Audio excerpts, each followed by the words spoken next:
But while the Trump administration is very concerned with European security and believes that we can come to a reasonable settlement between Russia and Ukraine, and we also believe that it's important in the coming years for Europe to step up in a big way to provide for its own defense, the threat that I worry the most about vis-a-vis Europe is not Russia, it's not China, it's not any other external actor.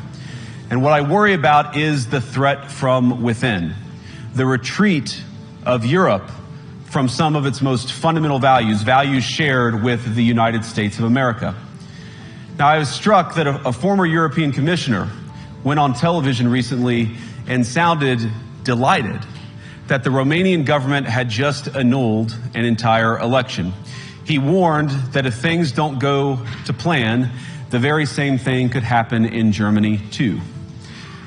Now, these cavalier statements are shocking to American ears. For years, we've been told that everything we fund and support is in the name of our shared democratic values. Everything from our Ukraine policy to digital censorship is billed as a defense of democracy.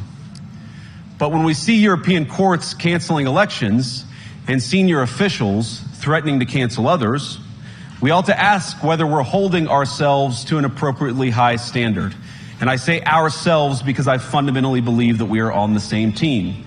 We must do more than talk about democratic values, we must live them. Now, within living memory of many of you in this room, the Cold War positioned defenders of democracy against much more tyrannical forces on this continent.